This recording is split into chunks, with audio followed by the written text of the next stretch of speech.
summation isn't bad.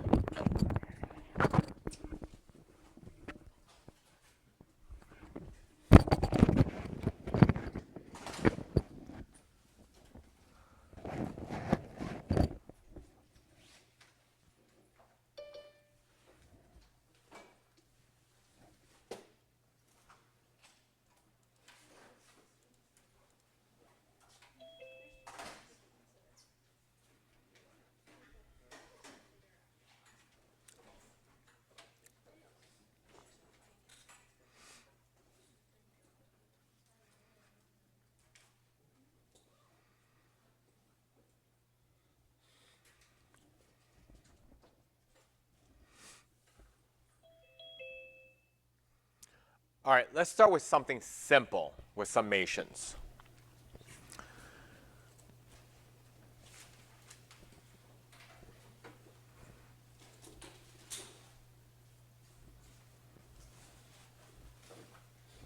So let's say that I have the summation of, let me see if I have this here.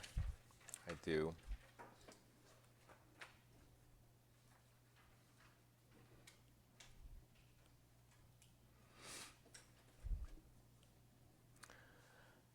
Of k equals 1 to 5 of 2/3 times 2 to the k. Okay? So let's start with something simple with summations, given the fact that summations could be difficult when we're looking at just a bunch of symbols. So all this is saying is this. First of all, I can rewrite this as 2/3 times this summation. Because that 2/3 is just a coefficient. So that's number one.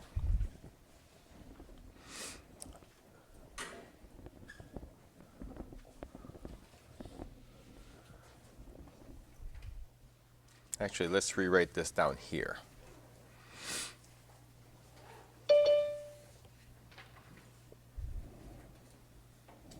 All right. So I can rewrite it that way, bring the coefficient out front. So all 2 to the k, when k is equal to 1 to 5, means this. It just means that I'm going to take, k starts at 1. So at k equals 1, I'm going to have 2 to the first. Plus, when k is equal to 2. So again, I increment by 1. This will be 2 squared. Plus, when k is equal to 3, I'll say 2 to the third. Plus,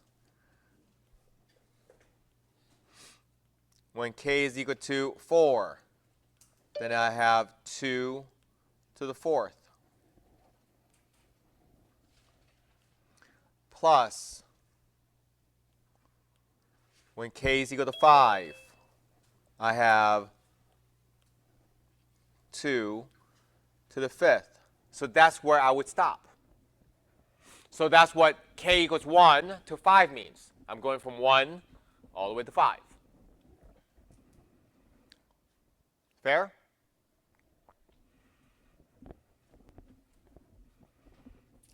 So I guess I should also do this as well, because I have that 2/3 in front. So I got to take that whole sum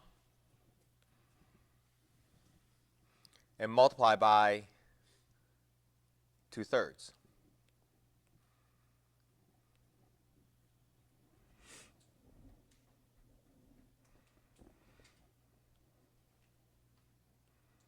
Which means I have 2/3 times 2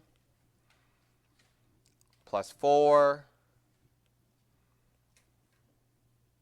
plus 8 plus 16 plus 32.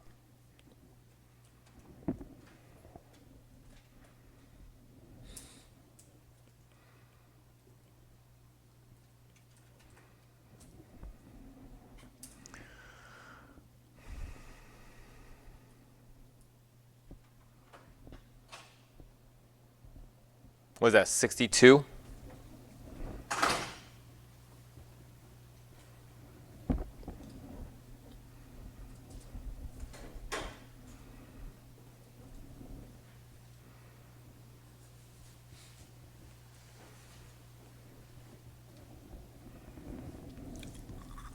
Is that right?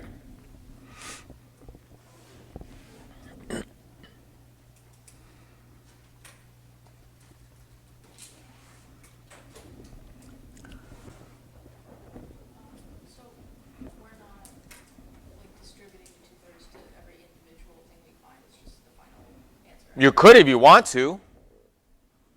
You're still going to get the same answer. But it's just easier to add it all together and then do the. I would think so.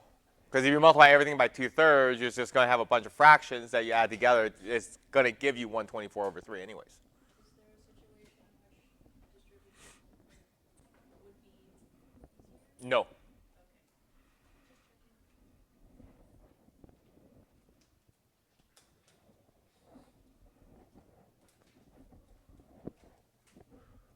Any questions here? Nothing? Nothing at all. So the problem is when this is not equal to 1. That's when the issue comes into play. But before we even get there, let's look at these rules here. Okay? So when that k is not equal to 1, that's what this is trying to talk about. Okay?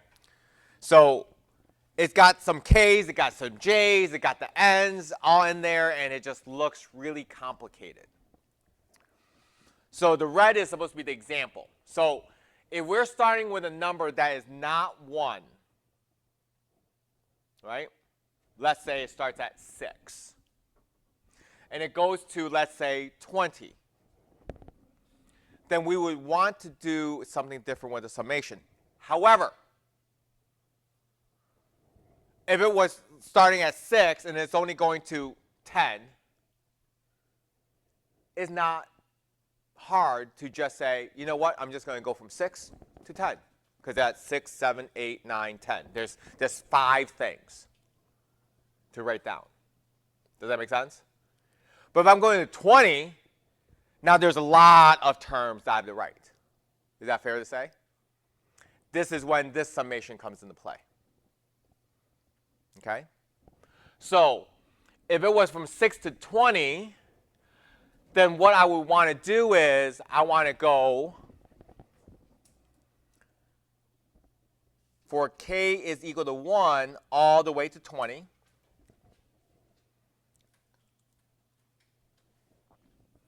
Okay? How many extra terms do I have? And which ones are the extra ones? If I'm going from 6 to 20, right, just like this example I just did, right, I said k equals 1, k equals 2, k equals 3, k equals 4, k equals 5, right? Make sense? If I did that from 1 to 20,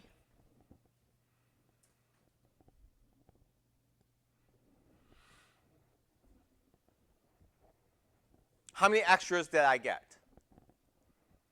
Because I only want 6, 7, 8, 9, 10, 11, 12, 13, 14, 15, 16, 17, 18, 19, 20.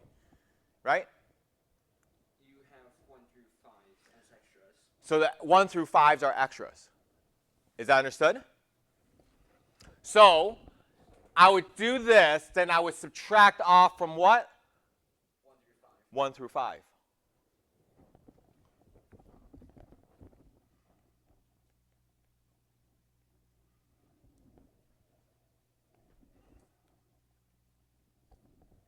Does that make sense? Because if I want 6 through 20, if I add from 1 to 20, then I want 1, 2, 3, 4, 5 to be gone. So I can start from 6 to 20. Is that fair? Okay? So that is what this is trying to say. Any questions at home?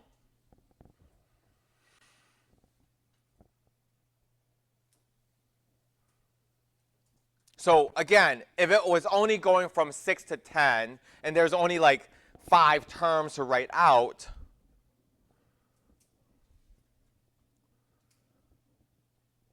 then I would just do this. No big deal. Can you do 6 to 20? You could. You could definitely go 6 to 20 if you want to. But that means you got to write out 15 terms.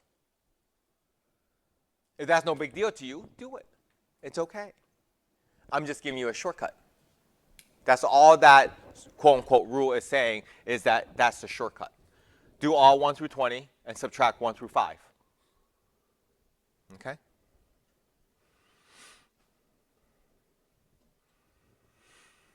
Now, what are these 4 right here? All this is saying is going from 1 to whatever that number is. Let's say that was 20, okay, 1 through 20. Then of a constant, then all I got to do is take that constant, multiply by the 20. And that would be just a summation of everything.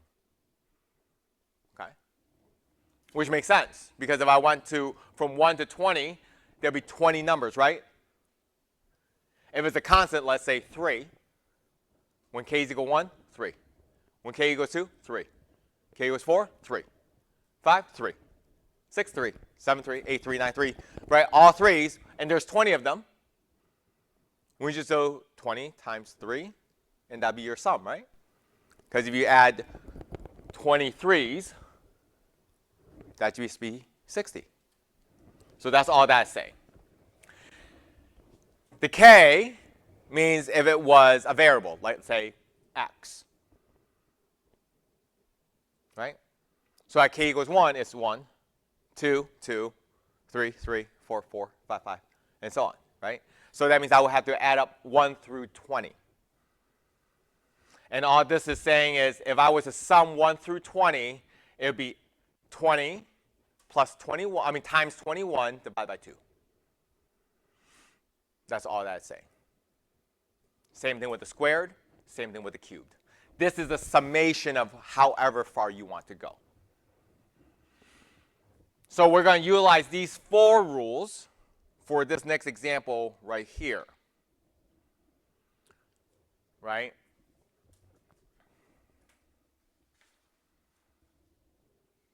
So what I learned was from last class was that if I was adding terms, right, then I can separate this into 3 different summations. I can sum the first term, k squared, add it to the sum of 5k minus the sum of 3.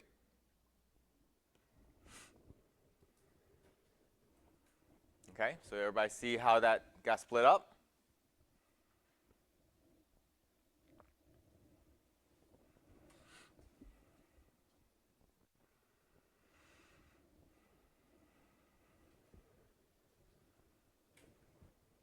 Not bad? Nobody confused on this step? Now, if you look at the 5k, 5 is just a coefficient, is that right? So I can actually move that coefficient up front.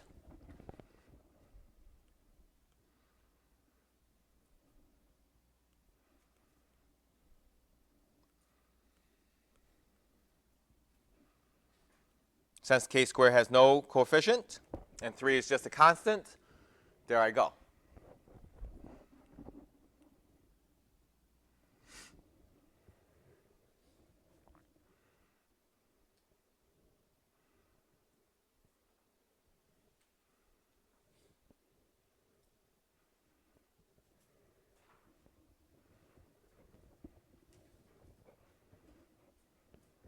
Are we okay so far?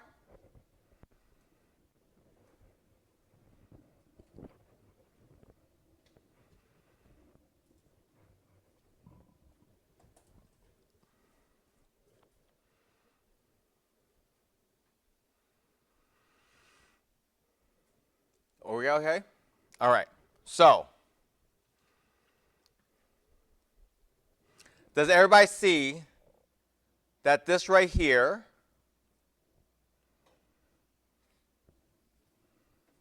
is the summation of k squared? Right? Oops. So I'm going to take this, bring it down, and that is going to be this piece right here. But what is n equal to?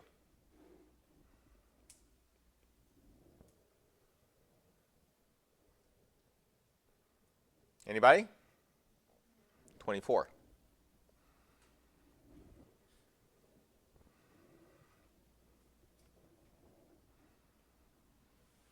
So what I would have is 24 times 25 times what? What's 2n plus 1? 49. Divide by 6.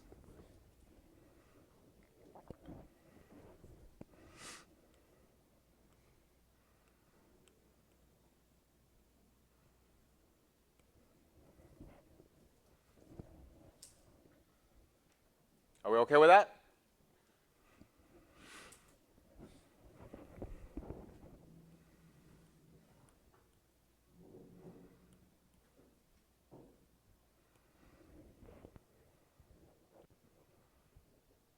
Yes? We're okay? Questions? All right.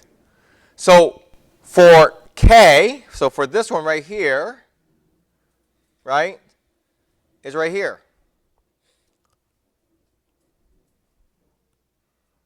Is that right?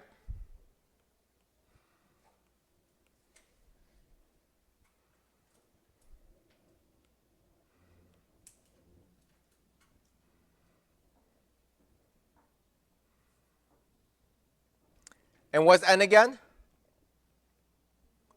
24. So this is going to be 24 times 25 divided by 2.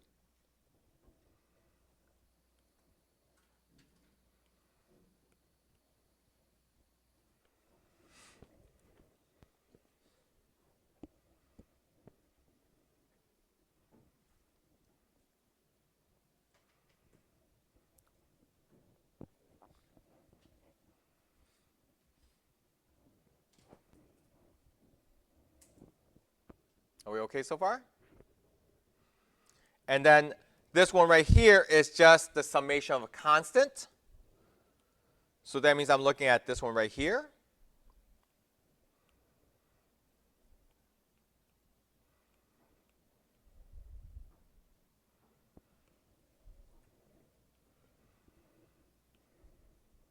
My n is still equal to 24.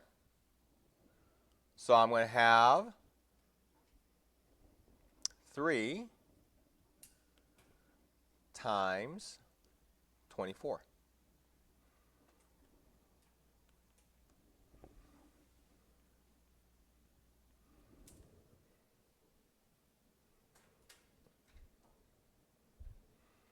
Then I'm just going to sum them all together. And what is that going to equal to?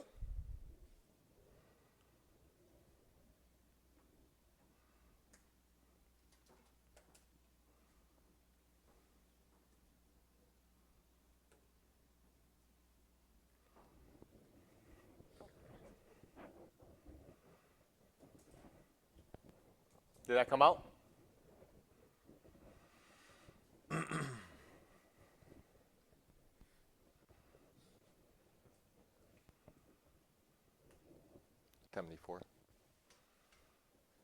Oh, you already got that. No, I'm just adding it.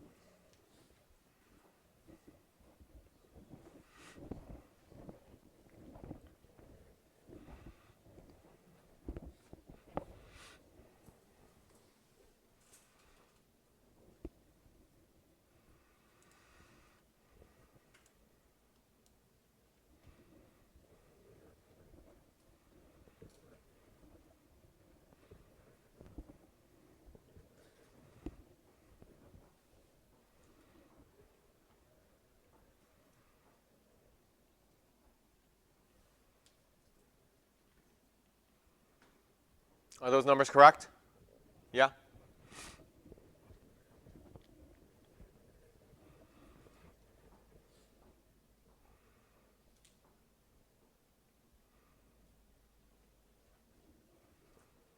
No questions?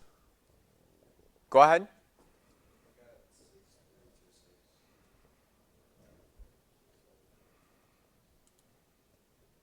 Anybody else?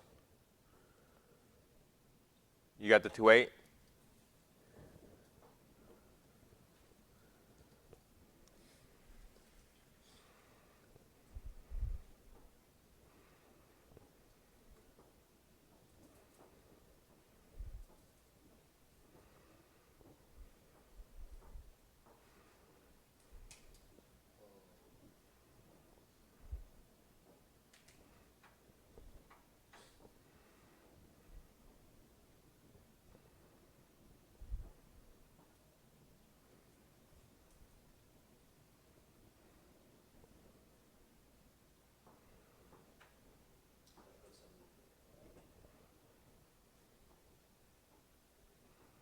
So we're good?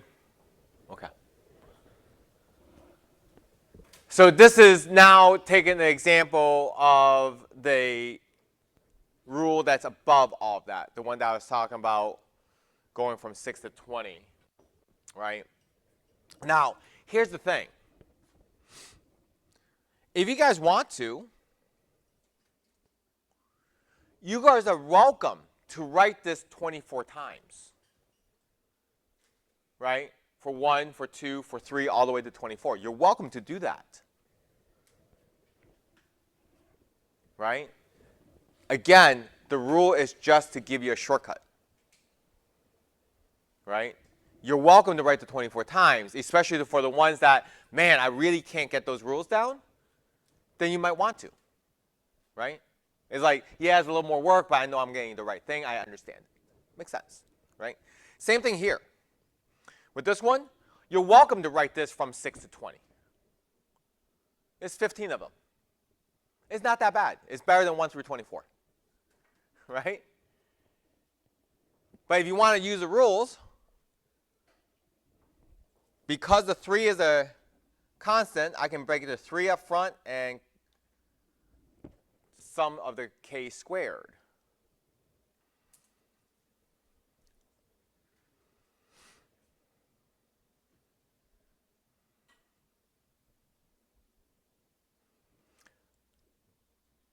I can just bring this all the way up front.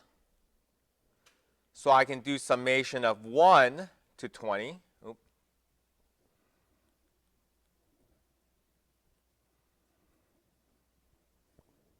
And like you said before, the part that I don't want, I want to subtract out, is 1 to 5. Because I want to start at 6.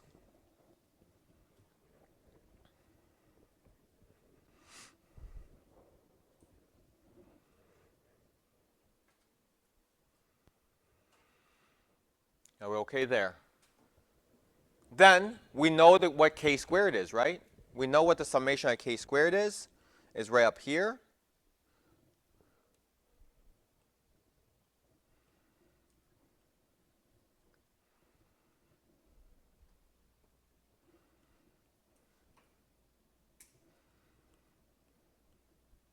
But they're going to have different ends, aren't they?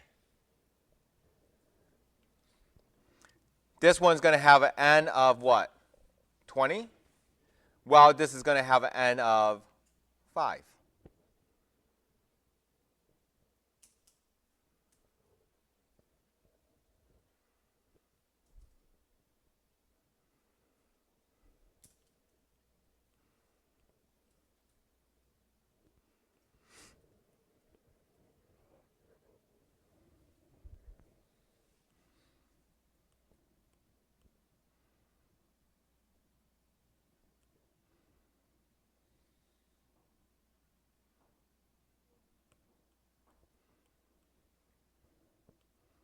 So with 20, I'm going to have what?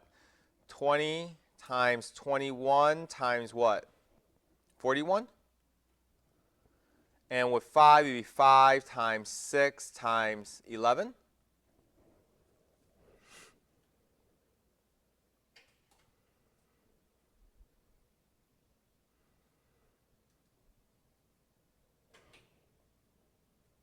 Don't do it. The total is going to come out to be 8,445. 8,445.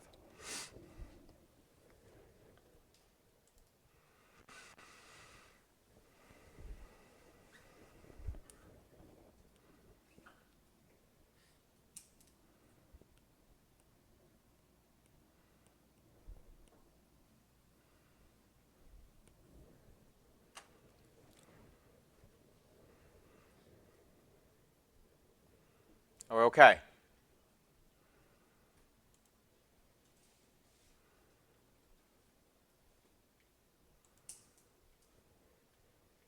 No questions?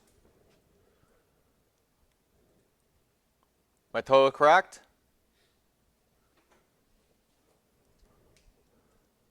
Do you need me to stay here for a little bit?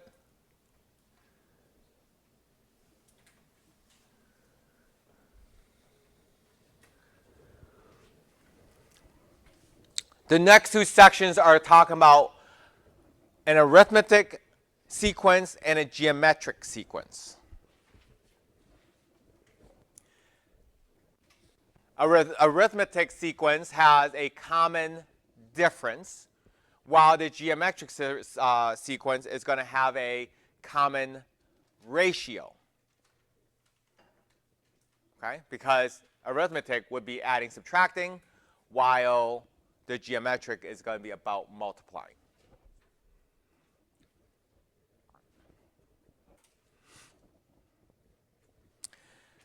So here I have a sub 1, which in the sequence we knew that that sub 1 means it's the first term.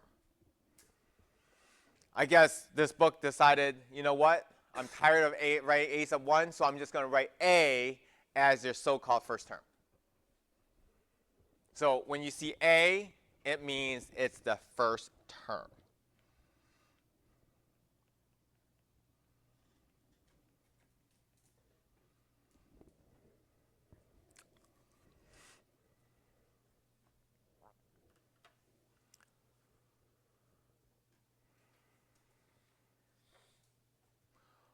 What I know is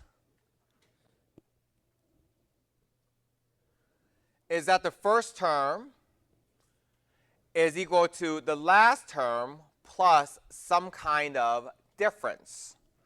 This, ladies and gentlemen, is called your common difference.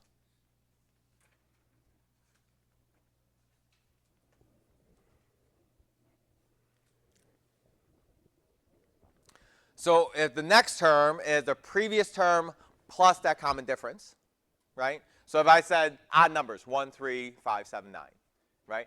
5 is 3 plus 2. 7 is 5 plus 2.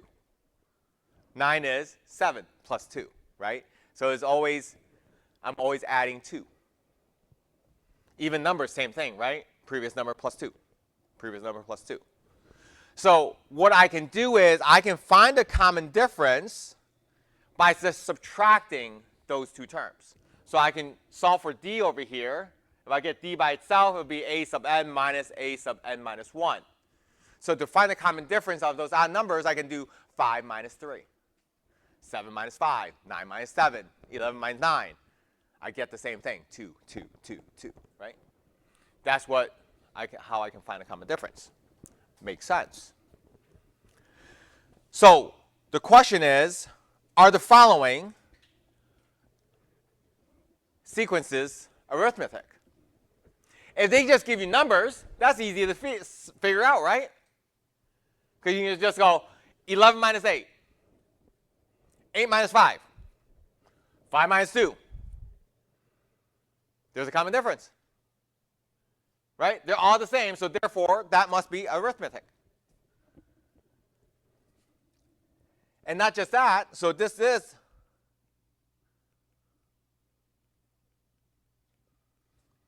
we know that the common difference is 3.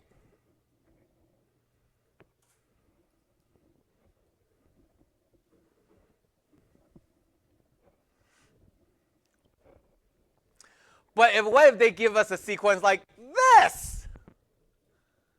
With variables in it? How the heck am I going to figure that out?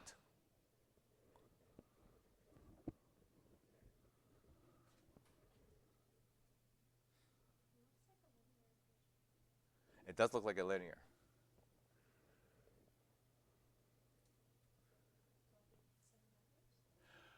We could plug in some numbers. But the question is, how many numbers will we have to plug in to verify that it is? Right? That's where the issue comes into play. However,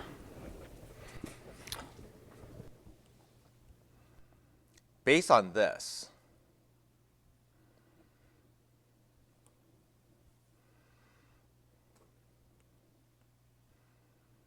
we should be able to do it based on that. Okay? Now, this sequence is called S sub n, right? So in order to find the common difference, that means the common difference, must be S sub n minus S sub n minus 1. Agreed? And this is like functions, right? Because if I want to find S sub 1, it would be 4 times 1 minus 2. Minus 1, right? If I want to find S sub 20, it would be 4 times 20 minus 1. True? So to find S sub n, wouldn't it just be 4n minus 1? Okay. And how do I find S sub n minus 1? It's like functions.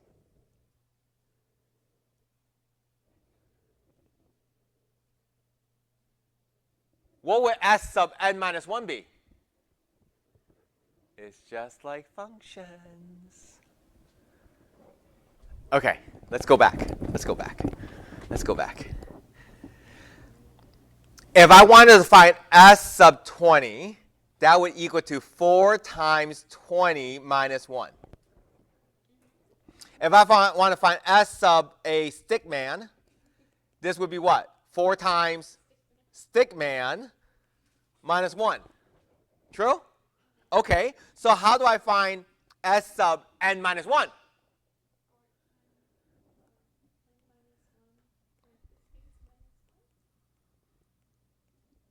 Wouldn't that be right? That's why I say it's just like functions. Whatever that subscript is what I'm placing in.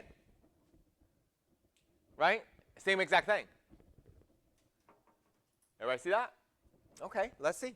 Let's figure this out. So this is going to tell me I got 4n minus 1. Let's deal with this parentheses. I got to distribute, so 4n minus 4 minus 1.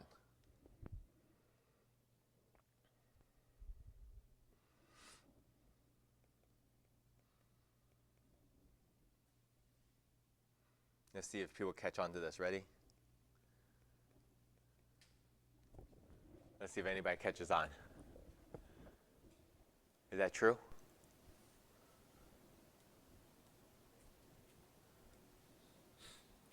Yeah? Because inside the parentheses would be 4n minus 5, distribute the negative through would be negative 4n plus 5, right?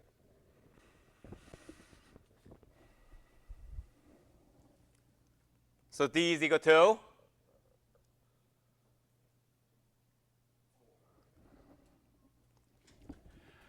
Because the difference is 4 and not a function like 4n, then it is arithmetic. Is that understood? So if this came out to be like 4n, then it's not. But since it's just 4, it is arithmetic.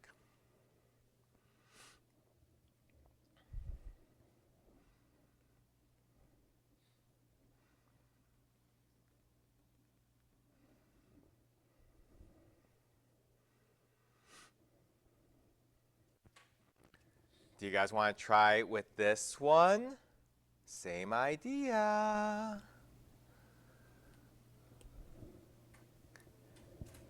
Go for it if you want to.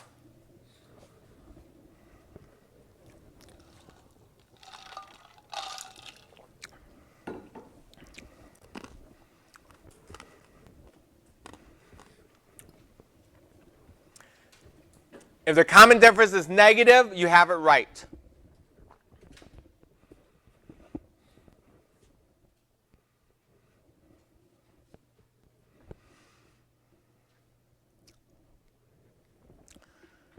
If you get a common difference of a negative, you got it right.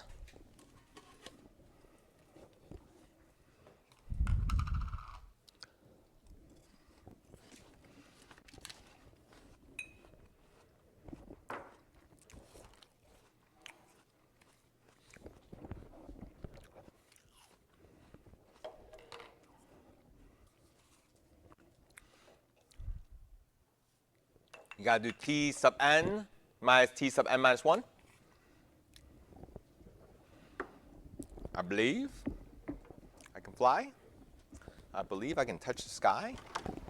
I think about it every night and day. Spread my wings and fly away.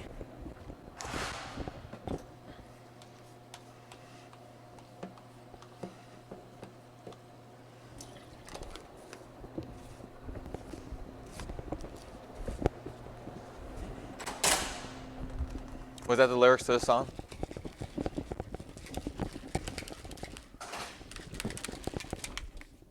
Endorsing the song, not the person.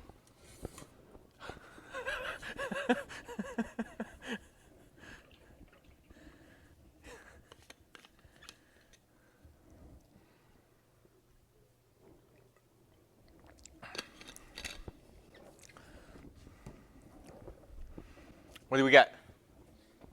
-3. Did anybody else at home get -3?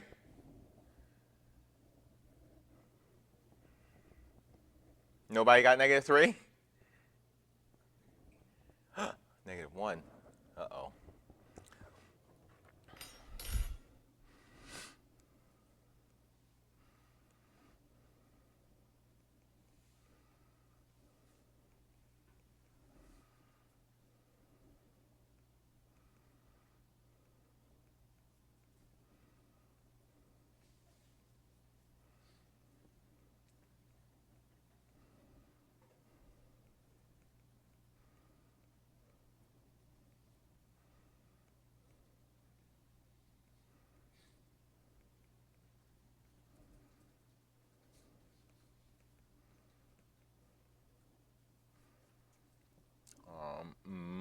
Ka.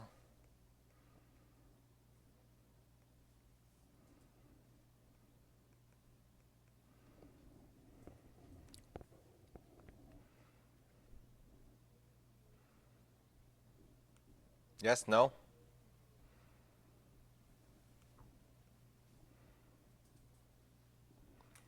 Come on, Struggle Bus. Make me a box. Thank you. I guess I gotta just talk to it.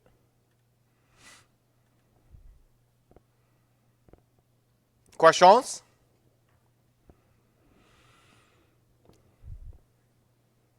Did I make a mistake? Did we find out where our mistakes were? Yeah. Was it distributing?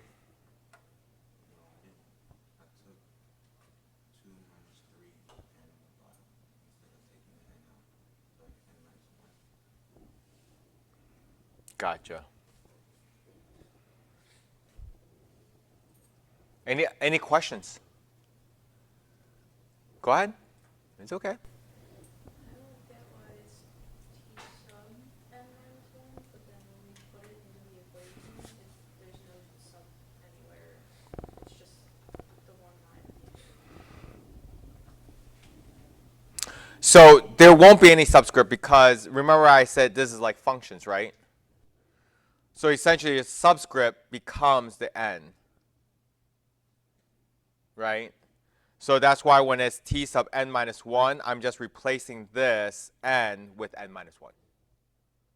So there will be no more subscript. So the subscript, so this is kind of like me doing, remember back in the day was f of x, right? So if I do f of 20, the 20 just goes in there. So essentially I'm doing like a f, or in this case, t of n minus 1. Yes, agreed. I can't disagree with that. That's why I was trying to, that's why I did, something kind of silly like this. is to say, yes, it looks like a subscript, and it is a subscript, but when it gets to the function itself, or that sequence itself, it is no longer a subscript. Agreed. Okay? Any questions at home? Nada. All right. Let's get into the nitty-gritty. So here's another equation. So if I'm looking for the nth term, a sub n is equal to a sub 1, meaning the first term, plus n minus 1 times the common difference.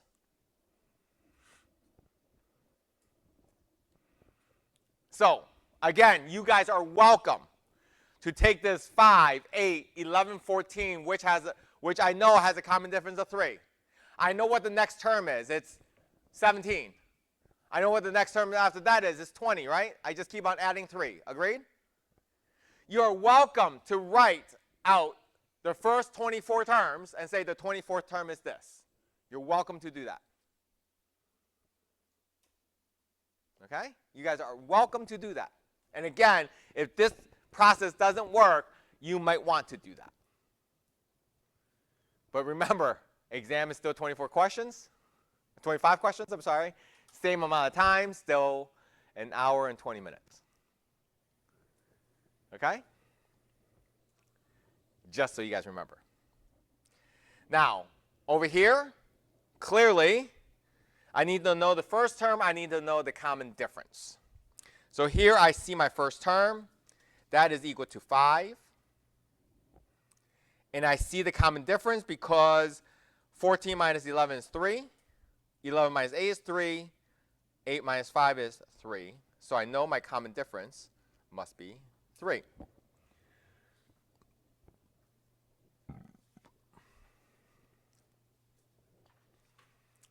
If I'm looking for the 24th term, that means my n must equal to 24. So a sub 24 is going to equal to a sub 1, which is 5, plus n minus 1 times the common difference.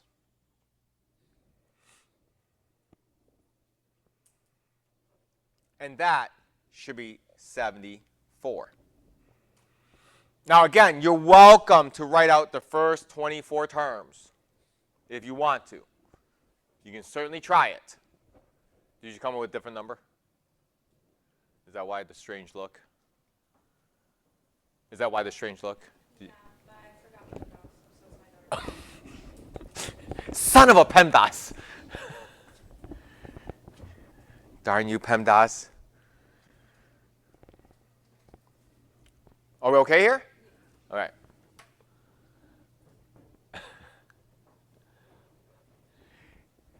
It's actually very strong of you to actually admit to that, because right now in college algebra we're talking about exponential functions, and they can't fully admit that they don't know PEMDAS. Like sometimes they screw up PEMDAS. We all do. Makes sense. So now, what about this example? The problem with this example is that it gives me the 8th term and the 20th term. Right? The formula I gave you needed the first term and the common difference. If it gives me the 8th term and the 20th term, poop. How the heck am I going to know the common difference of the first term? You can just use, you can still use the formula. However, now you need to find D by subtracting A1. Dang, Shell. Kind of gave it away, didn't I? Dang it. So, yes. So, if I don't know where to go, just put the formulas together. Right? I know that the 8th term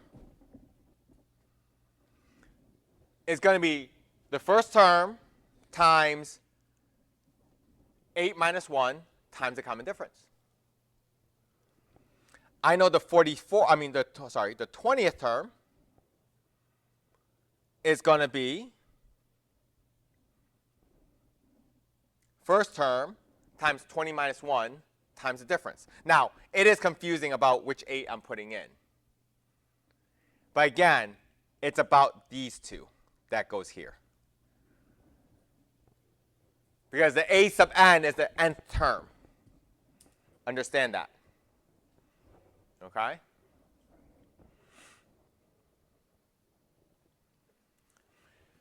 Good news is that I know the value of the 8th term. And I know the value of the 20th term. Right? Those two values are 8 and 44. 8 minus 1 is 7. 20 minus 1 is 19. Now I have two equations with two unknowns.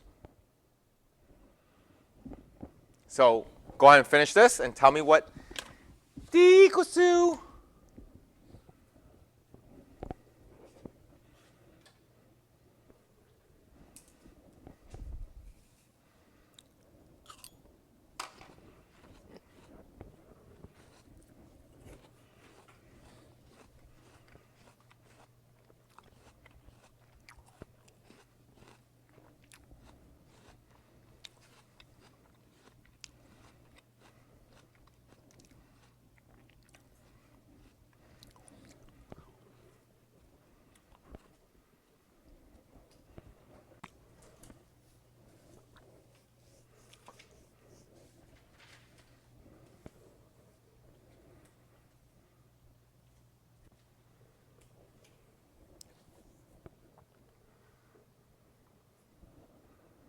Is that right?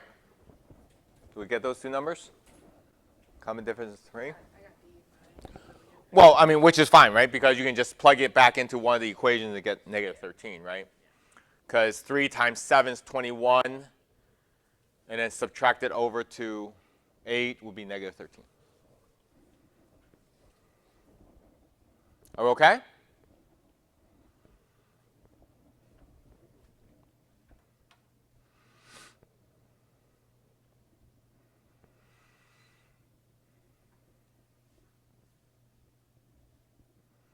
So it might ask you for a couple of things. One is that it might ask you what the recursive formula is. And the other recursive formula is, what are you doing to the previous term to get to the next term, right? We already saw this, didn't we? We already saw this formula all the way up in the beginning, right? It was a sub n is equal to the previous term plus the common difference. What's the common difference here?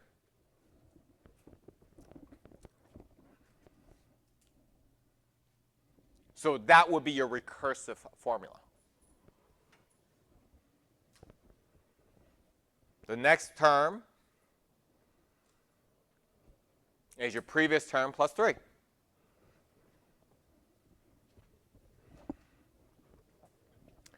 It might also ask you, hey, what would be the formula for the nth term?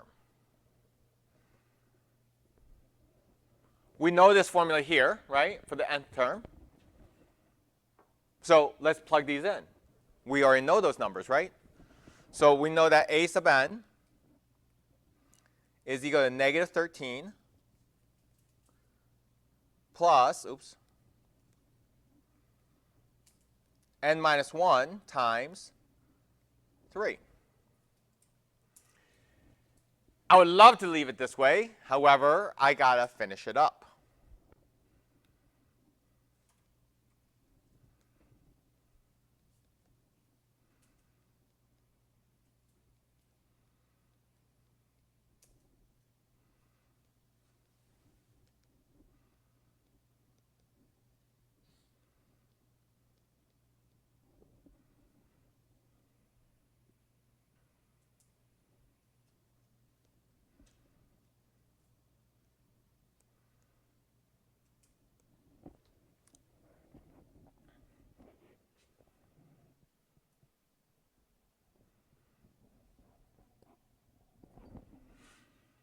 I should probably look at your cheat sheet to make sure that you guys are going to get all of these things here. Because I'm sure you guys would like to know what the heck's going to be on your cheat sheet, huh?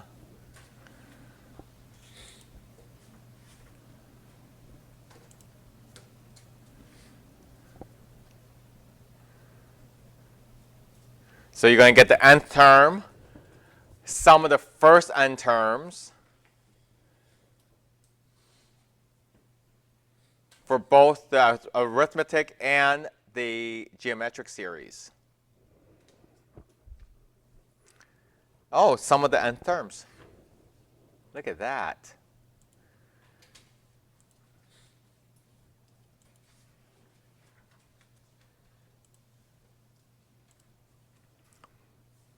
I want to make sure I do enough so that you guys don't have a problem with lab work 12.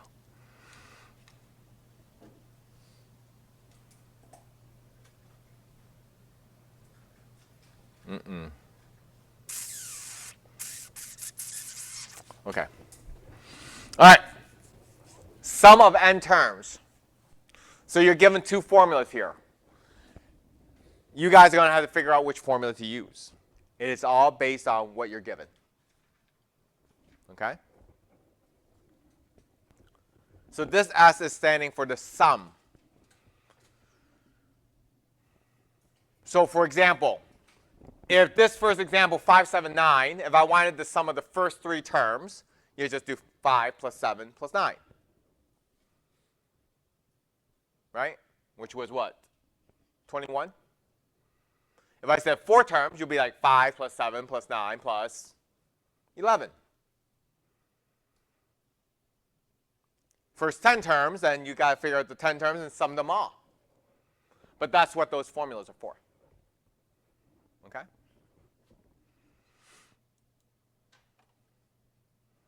So, question is, which formula would I use? Would I use a second formula? Why wouldn't I not use the second formula versus the first formula? What's in the second formula that's not in the first formula? Or what's in the second formula that we don't have? A sub n. We don't have the nth term.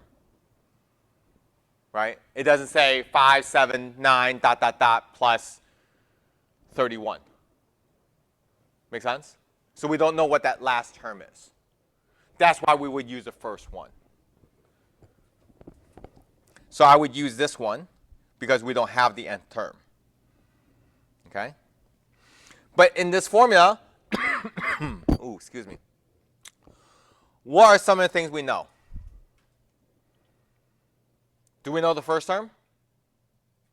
Yeah, because it needs a sub 1. That's 5. Awesome. Do we know the common difference? It's 2, right? And it's just saying the first n term, so I have no idea where it's going to end. So that's why I'm going to go ahead and just plug in.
I see people giving me weird looks. So I better do this.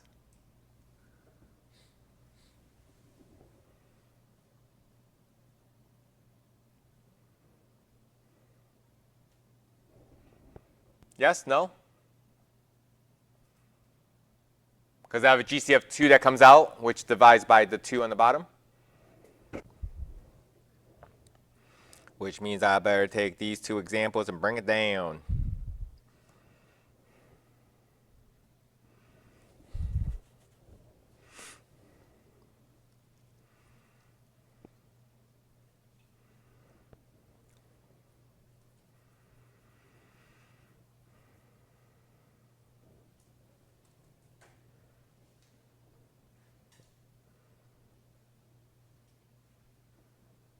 Are we okay so far?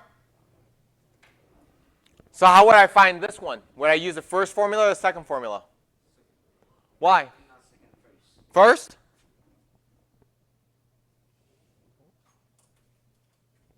Do we know the common difference? No. We can figure it out. Right? If we did a sub n minus a sub n minus 1, we could actually figure out what the common difference is, right? However, that seems like a lot of work to me. The second formula we could use too. And I would. So let's go and bring that second formula down. Where is that? Right here.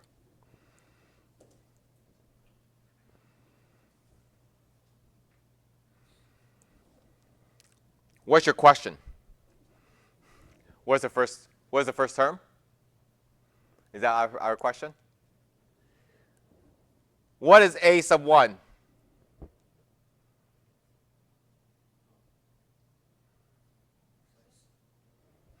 How'd you get 6? Substitute n for 1. Absolutely 6. But in this, I need a sub n though. How do I find a sub n?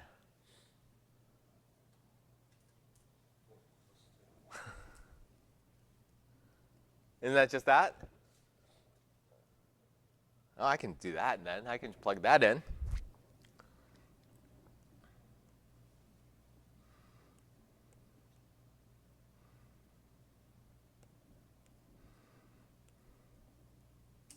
Mm-mm.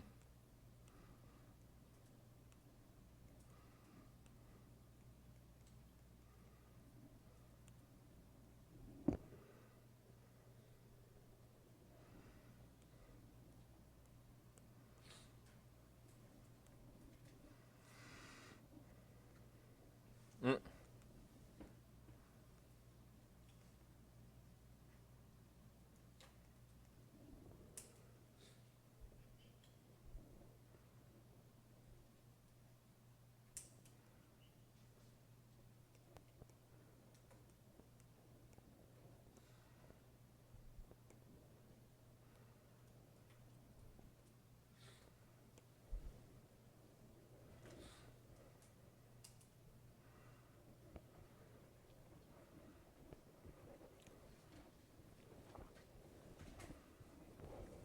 Not bad? We okay? People at home okay? Yes? Like, we have you muted, dude. We're not even listening to you right now. All right, maybe it's just Jenna is actually listening. All right, which formula would you like to use for this one? 1 or 2?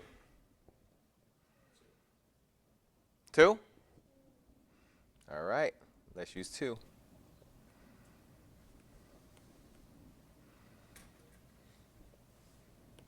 That means I need a sub 1. What does that equal to? We need a sub n.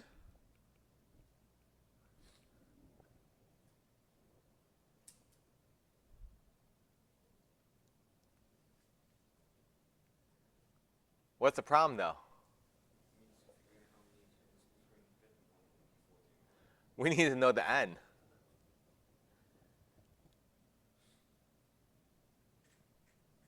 So you might be asking, wait a minute, but Chan, On this one, you didn't find n. On this one, you didn't find n. Why do we need an n on this one? The first two, we don't know what the n is, so therefore we have to leave it open. The second one is kind of like a formula, right?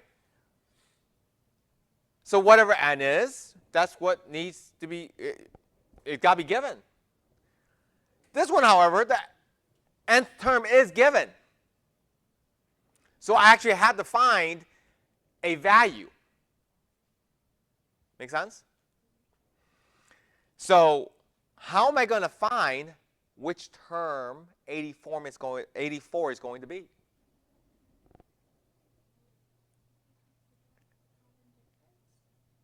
I know the common difference, right? Oops. Go ahead. I could. Since we know what A1 equals, we can use the formula. You can create a formula using 51 plus n minus 1 times e. So you're saying use this formula? Yes.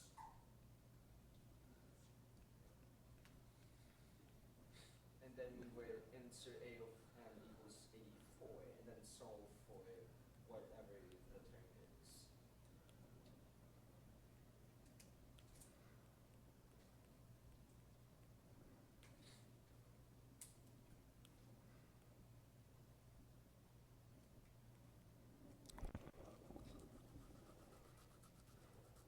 What do we get? So close.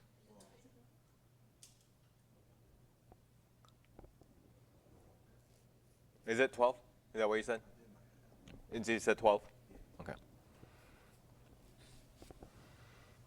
Because 84 minus 51. And then divide by 3 and then just add the 1, right?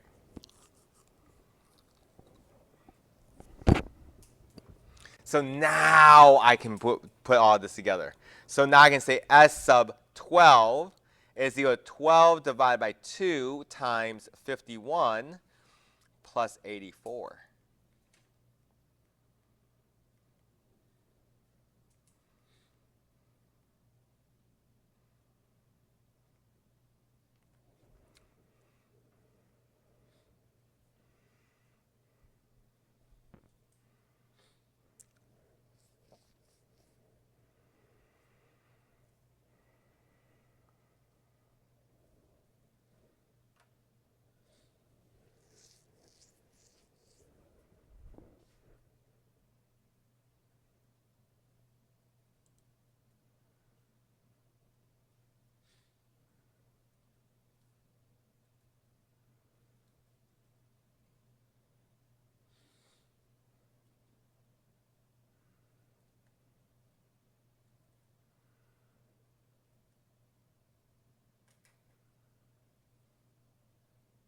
Well, good news is that if I don't get to the next section, the only problem that you can't do is going to be 8. Okay. Because I don't want to hurry you either. So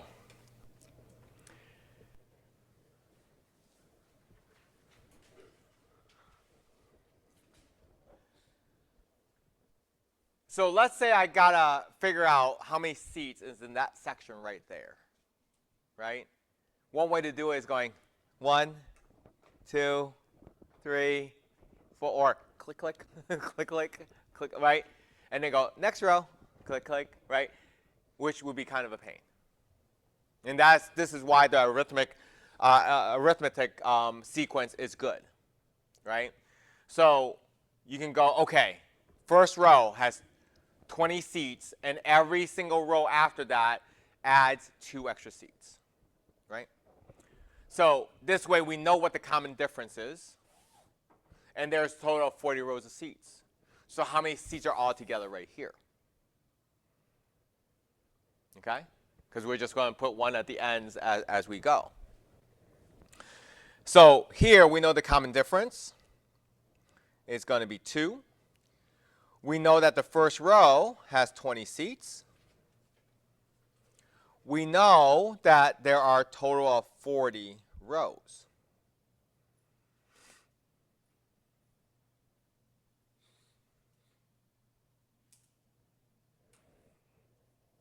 Now, you're welcome to go 20, 22, 24, 26, 28, and run out of fingers, right? And nudge your partner and say, can I use your fingers and toes too? But don't do that because they might think you're creepy. So we could use this formula right here because essentially I'm finding the sum of those 40 rows.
Any questions there? That make sense? Let's at least get this started. And I'll finish it next week. I should probably, someone remind me to push 13.3 MLM back so that I don't, if that makes sense. All right, so geometric series, sequence. Fall.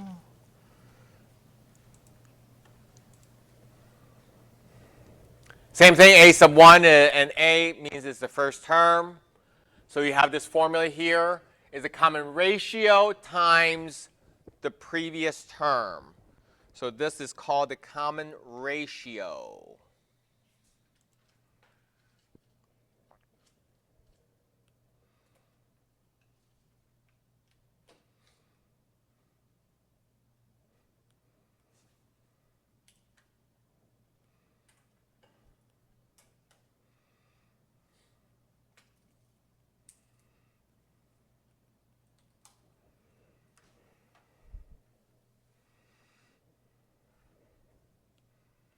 So we can solve for r here and find that the common ratio is just taking the next term divided by the previous term.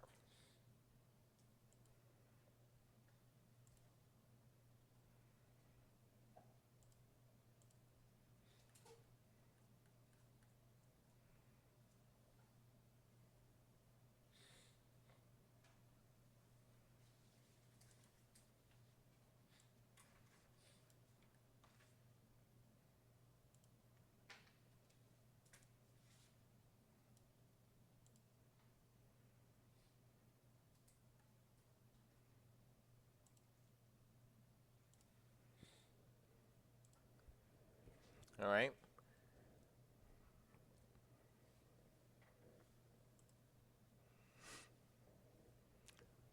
Two, 8, 32, 128.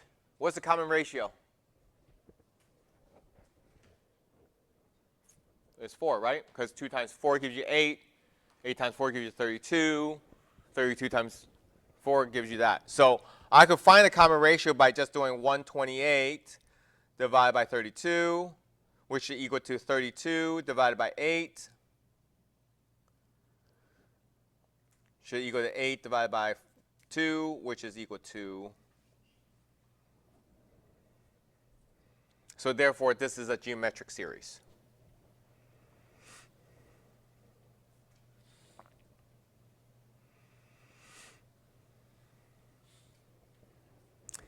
We would do the same thing with these, just like we did before with the arithmetic, right? So we know that the common ratio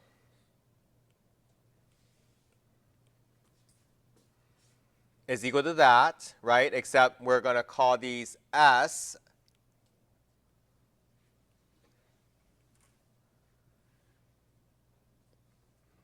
Well, S sub n is going to be what? 3 raised to n plus 1. But what's S sub n minus 1? 3 to the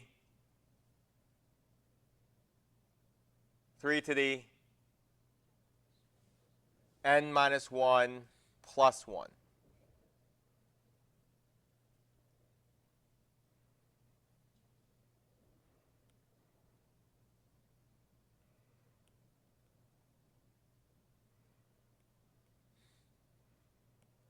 How do I do this math? What's 3 to the n plus 1 divided by 3 to the n?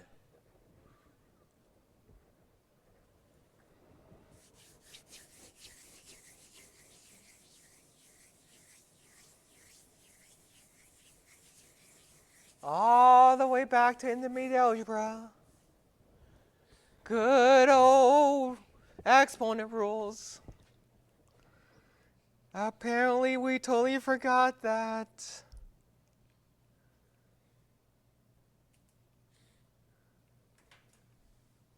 It'd be great if anybody wants it. Okay, never mind. Right? If we're dividing with the same base, we subtract the powers.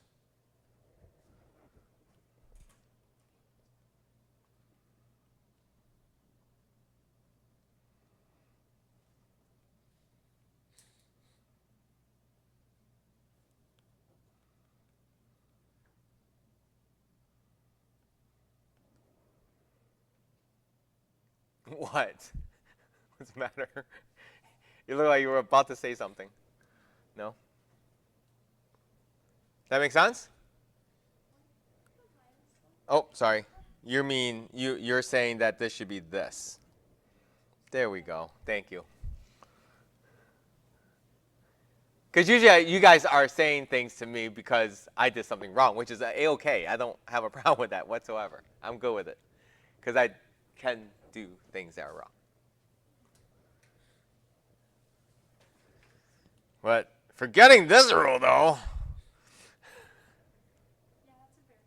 Yeah, that's embarrassing.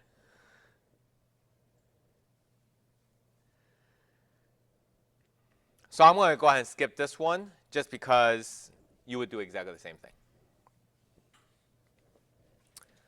Looking for the nth term. There's another, dang it, another formula. Son of a gun. Another formula.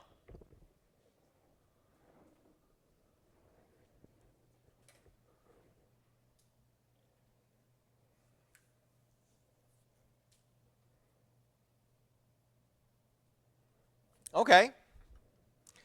So what does this tell me? So I need to know what a sub 1 is, right?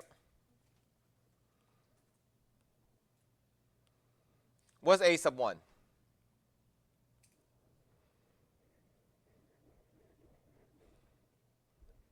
Thank you.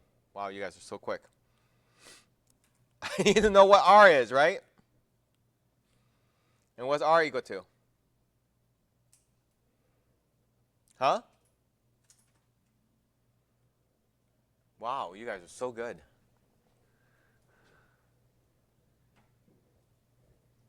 Right? 2/3? Yeah, kind of. So the nth term is just going to equal to 3 times, or should I do this, raised to the n minus 1.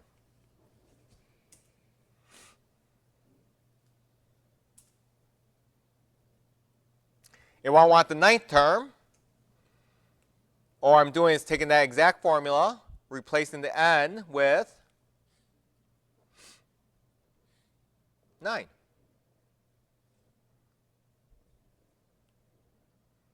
And you plug that in the calculator, you should get a really simple number or fraction. Very simple. Nice round fraction of 256 over 2,187.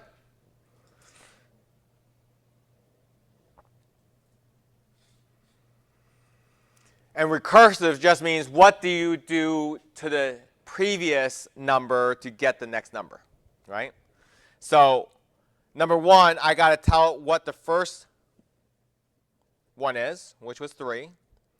And the recursive, meaning the next number is equal to 2/3 times the previous term.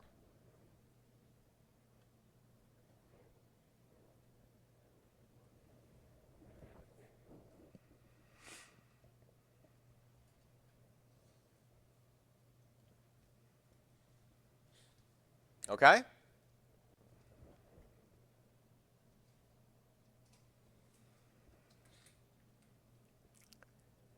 The sum of n terms. There's only one formula here. There's not really two. It looks like there's two. There's only one. So this is a lot nicer because there's only one formula. Where with arithmetic, there's two. You got to figure out which one you want to use. There's only one. This is telling it the summation, but really this is the formula. Okay?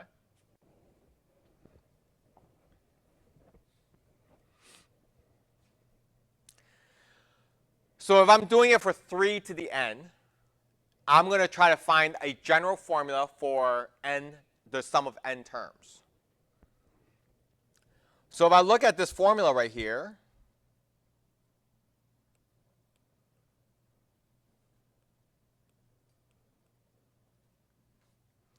what I would need is the a sub 1. Well, the a sub 1 would be what? 3 to the first power, right? So that would just be 3.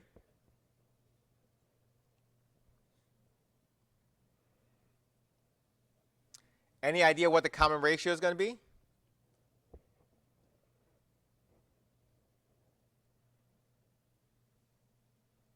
What will be n sub 2? I mean, sorry, s sub 2.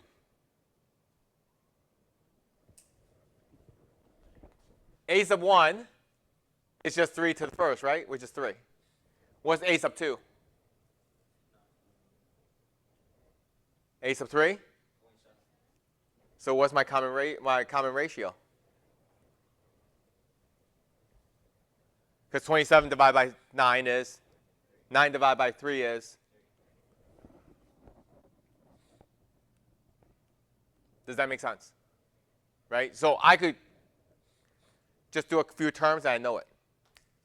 Right? So that means S sub n is equal to 3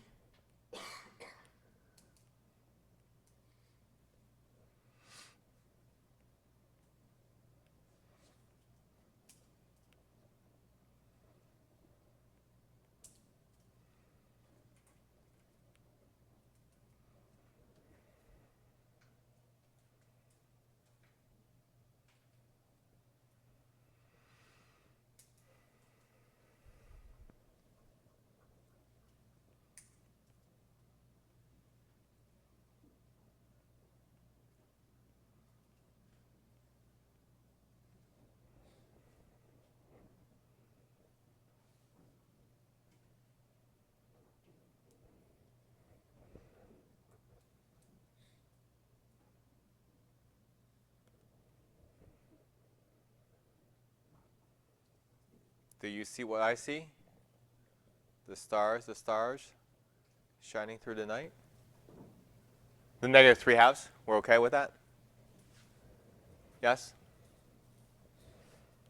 Because this gives me the negative 2.